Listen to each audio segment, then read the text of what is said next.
नमस्कार दोस्तों, red flag infotainment का पिटारा के डॉक्टर्स डायरी शो के इस कार्यक्रम में आपका सभी का स्वागत है।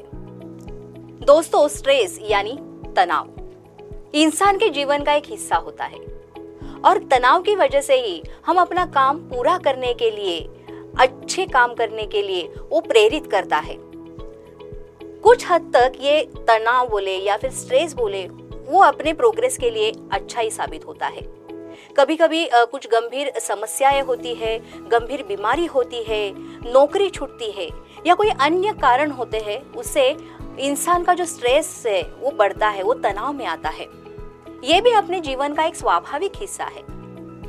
आप अगर चिंतित हो, आप उदास हो, कुछ हद तक के लिए वो ठीक है, बट कुछ हफ्तों के बाद, कुछ दिनों के बाद अगर आप डिप्रेशन में जा रहे हो या फिर आपके शारीरिक या फिर मेंटल हेल्थ पे उसका परिणाम नजर आ रहा है, तो एक गंभीर समस्या हो सकती है। तो आखिर ये स्ट्रेस क्या है, उसकी वजह क्या है, उसके रीजंस क्या है, उसे पहचाना कैसे जाए और स्ट्रेस मैनेज कैसे किया जाए, ये सारी जो चीजें हैं आज हमारे इस कार्यक्रम में जानने वाले हैं। और इसीलिए आज हमारे स्टूडियो में हमने इनवाइट किया है मनोविकार तज्ञ डॉक्टर विकास देशमुख सर इनको। सर नमस्कार। नमस्कार मैम। सर, हमारे स्टूडियो में आपका स्वागत है। सर, जैसे स्ट्रेस, तनाव, ये वर्ड आजकल जैसे बोले कि मतलब सबके मुंह में होता है कि स्ट्रेस है, तनाव है, उसके बारे में हम लोग जानने वाले हैं।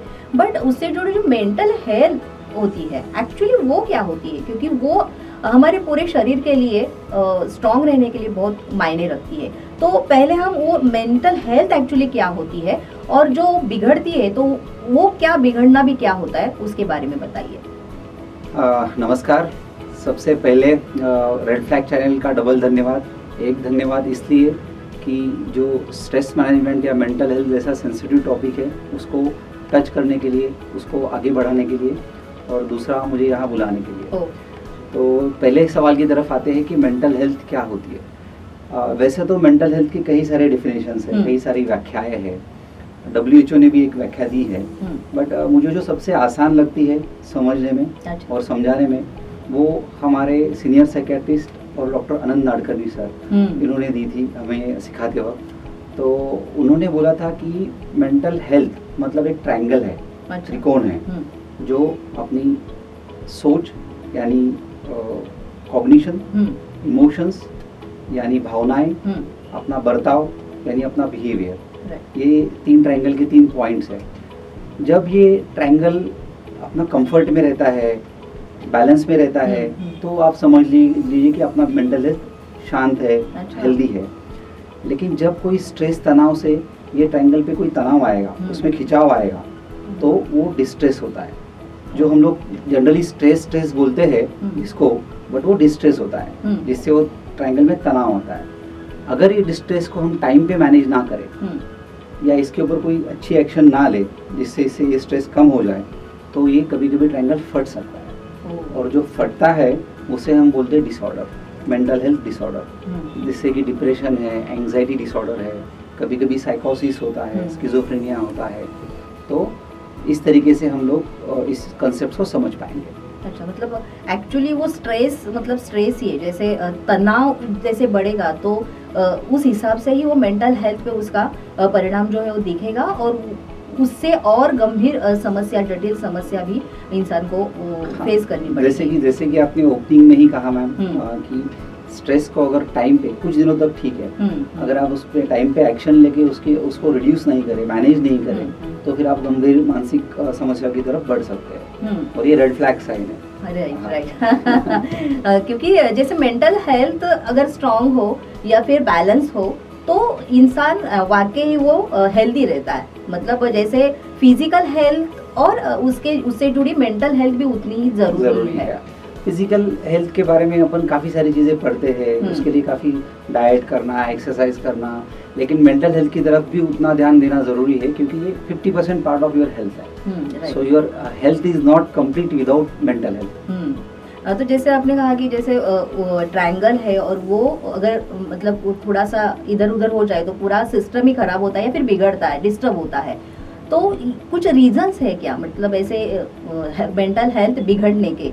जैसे हर कोई इंसान, आजकल छोटा बच्चा भी बोलता है यार मुझे बहुत स्ट्रेस है, मतलब ये वर्ड जैसे बोलते हैं ना अभी अब मार्केट में अभी चल रहा है, ऐसा ऐसा होता है, तो एक्चुअली क्या रीजंस है?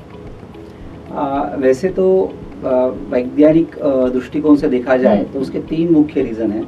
एक है जेनेटिक्स, अपनी आनुवंशिकता, स्ट्रेस को मैनेज करने की एक आनुवंशिकता होती है, या मेंटल हेल्थ डिसऑर्डर होने की एक आनुवंशिकता होती है। किस डिसऑर्डर के लिए अपन प्रोन है वो अपना आनुवंशिकता या अपने जीन्स डिसाइड करते हैं, वो अपने हाथ में नहीं है। सेकंड है अपना इन्वायरमेंट, अपने आजू बाजू का वातावरण, तो उसमें स्ट्रेस लेवल कितना है, ठीक है, वो स्ट्रेस लेवल अगर लिमिट में है जो आप जेनेटिकली हैंडल कर सकते हो उसके, तो फिर तकलीफ होने की संभावना कम है। ओके, और तीसरी चीज़ है अपना साइकोलॉजिकल माइंडेडनेस या अपनी स्किल्स, जिससे हम स्ट्रेस को मैनेज कर सकते हैं।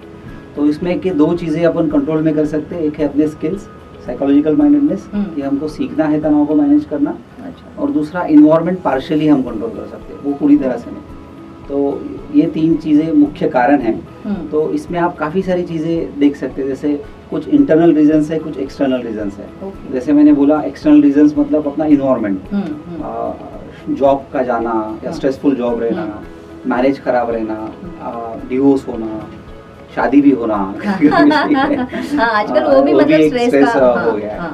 और दूसरे इंटरनल कारण मतलब जैसे मेरी सोचने का ढंग कैसा है, मेरा एटीट्यूड अगर निगेटिव रहा, हमेशा मैं फॉल्ट्स ही ढूंढता रहा लोगों में कि लोग मेरे साथ ऐसा ही बर्ताव करते हैं, जैसे मेरा लोगों के प्रति जो ये एटीट्यूड है वो थोड़ा निगेटिव रहा हमेशा, तो उससे तकलीफ बार बार बढ़ सकती है, और वो उसका संचय होके जिसे बोलते हैं कंपाउंडिंग, फिर मेंटल डिसऑर्डर होने के चांसेस बढ़ते हैं। जैसे आपने कहा ना कि निगेटिव, सामने वाला निगेटिव होने से ज्यादा वो तकलीफ हमें नहीं देता है, बट जो हम लोग खुद निगेटिव होते या फिर स्ट्रेस में जाते तो अपने बॉडी पे उसका असर जल्दी दिखाई देता है और ज्यादा दिखाई देता है, क्योंकि जो जैसे वेन्स और इससे शरीर बना है, तो उस पे अगर स्ट्रेस आएगा तो फिर वो जिसके सिम्टम्स है वो दिखाई देंगे। बट जैसे आप बोले स्ट्रेस, तो ये स्ट्रेस मतलब एक्चुअली कुछ अलग होता है क्या? स्ट्रेस मतलब आजकल सभी बोलते हैं, बट स्ट्रेस एक्चुअली क्या होता है वो भी आप थोड़ा सा मतलब आपके मेडिकल लैंग्वेज में थोड़ा बताइए कि एक्चुअली स्ट्रेस ये अगर हो तो आप स्ट्रेस में हो। वैसे जो कॉमन वर्ड जो स्ट्रेस यूज किया जाता है, वो इसलिए यूज किया जाता है कि कोई भी अगर घटना हो, कोई भी अगर बदलाव हो, उसको अपना बॉडी जो रिएक्शन देती है साइकोलॉजिकल एंड फिजिकल, जिसे हम बोल सकते हैं, तो उसको हम स्ट्रेस कहते हैं। तो स्ट्रेस दोनों तरीके का है, एक है अच्छा वाला स्ट्रेस, एक है बुरा वाला स्ट्रेस। अच्छे वाले स्ट्रेस को हम यूस्ट्रेस कहते हैं, बुरा वाले स्ट्रेस को हम डिस्ट्रेस कहते हैं। अच्छा वाला स्ट्रेस मतलब क्या? प्रमोशन होना, राइट, जैसे आज हम ये प्रोग्राम कर रहे हैं, ये भी एक स्ट्रेस है अपन दोनों के लिए, हम लोगों को प्रिपेयर करना है, प्रेजेंट करना है, बट अपन कुछ अच्छा कर रहे हैं समाज के लिए, तो वो अच्छा वाला स्ट्रेस है। और उसके बाद अपने को जो फीलिंग आएगा उससे अपन बेटर फील करेंगे। डिस्ट्रेस मतलब जॉब चली जाना या डिवोर्स होना या कोई चीज बुरी होना किसी अपने साथ, तो उसको हम डिस्ट्रेस कह सकते हैं। तो स्ट्रेस हमेशा बुरा नहीं होता, जैसे आपने पहले ही बोला था। एक और एग्जांपल, जैसे कि स्ट्रेस मतलब नमक जैसा होना चाहिए, बिना नमक का खाना भी मजा नहीं है, ठीक है, और ज्यादा अगर नमक डाल दिया तो भी हम खाना खा नहीं पाएंगे। तो एक स्ट्रेस का लिमिट रहा, जिसे हम बोलते हैं कि यूज स्ट्रेस, तो उसमें हम काम अच्छे से कर पाते हैं। एक सिंपल एग्जांपल, जैसे 10th या 12th का एग्जाम रहता है बच्चों का, जैसे साल की शुरुआत है, उसके 1 घंटे में जो पढ़ाई होती है वो एग्जाम के 1 दिन पहले कम से कम 10 गुना या 100 गुना ज्यादा बढ़ जाती है। क्यों? क्योंकि वो अप्रोप्रिएट स्ट्रेस, ओके, मतलब वो स्ट्रेस का जैसे स्केल अगर बनाते जाए स्ट्रेस स्केल का 1 to 10 तक, तो अपन बोल सकते हैं 1 से 4 बहुत कम स्ट्रेस है, वो भी अपने डेवलपमेंट के लिए ठीक नहीं है। 4 to 6 इज अप्रोप्रिएट स्ट्रेस। उतना स्ट्रेस रहा तो आप प्रोग्रेस कर पाओगे, फास्ट आगे बढ़ पाओगे, फास्ट चीज़ें पढ़ पाओगे। और 6 to 10 अगेन डिस्ट्रेस की तरफ इंसान जाता है, जिसमें आपका परफॉर्मेंस फिर कम होता है। तो मैक्सिमम परफॉर्मेंस आपका रहेगा अप्रोप्रिएट स्ट्रेस में, तो वो है 4 to 6 के स्केल। अच्छा, बीच वाला जो है, हाँ, वो अटेंड करने का अपना टारगेट रहना चाहिए। अच्छा, तो बोलते हैं ना कि कंफर्ट जोन में भी हमेशा प्रोग्रेस नहीं होता। तो first 0 to 4 is a comfort zone. 0 to 4 जैसे जैसे 4 की तरफ जाएंगे कंफर्ट जोन धीरे धीरे कम होता है। मतलब 4 to 6 के बीच में कंफर्ट जोन बहुत कम होता है। हाँ, मतलब ओवर कॉन्फिडेंट कोई लोग रहते हैं तो भी काम नहीं होता है, और मतलब कम कॉन्फिडेंट रहेगा तो भी काम नहीं हो होता है। रहा। तो कॉन्फिडेंट होना जरूरी है, है। वो भी स्ट्रेस के साथ, बट अप्रोप्रिएट जो आप बोल रहे हो वो स्ट्रेस होना जरूरी है, बट स्ट्रेस फ्री रहना भी वाकई जरूरी है। सो कैसे रह सकते हैं क्या एक्चुअली स्ट्रेस फ्री लोग? स्ट्रेस फ्री हम नहीं बोल सकते, जैसे मैंने आपको बोला कि अप्रोप्रिएट स्ट्रेस तो जिंदगी में चाहिए, ठीक है। एकदम स्ट्रेस फ्री रहोगे तो फिर जैसे एक स्टूडेंट ऐसे ही मुझे हम लोग डिस्कस कर रहे थे, तो उसको मैंने बोला कि मैंने उसको बोला अगर पूरा स्ट्रेस फ्री अगर रहेंगे तो क्या क्या होगा, अगर एग्जाम का बिल्कुल स्ट्रेस ही नहीं आया तो क्या होगा। वो बोला मैं बिस्तर से बाहर ही क्यों निकलूंगा, ठीक है। तो उसने बहुत अच्छा जवाब दिया कि बिस्तर से बाहर ही नहीं निकलूंगा, पढ़ाई करने की कोशिश ही नहीं करूंगा।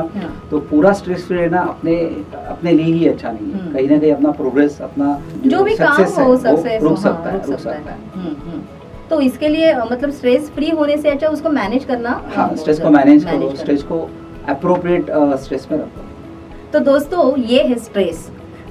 डॉक्टर सर ने जैसे बताया कि एक्चुअल स्ट्रेस क्या होता है, तो अगर ये सिचुएशन नहीं है तो आप स्ट्रेस में नहीं है, और स्ट्रेस अपने प्रोग्रेस के लिए भी जरूरी है, तो उतना स्ट्रेस, एप्रोप्रिएट स्ट्रेस भी उतना ही जरूरी अपने जीवन के लिए है और प्रोग्रेस के लिए है। स्ट्रेस क्या होता है ये तो हम लोगों ने जाना है, बट स्ट्रेस पहचाना कैसे जाए या फिर स्ट्रेस मैनेज करने के लिए हमें क्या करना चाहिए, ये भी हम जानने वाले हैं। आज के पार्ट में इतना ही, फिर मिलेंगे डॉक्टर्स डायरीज के सेकंड पार्ट में। तो देखते रहिए रेड फ्लैग इंफोटेनमेंट का पिटारा। तब तक धन्यवाद।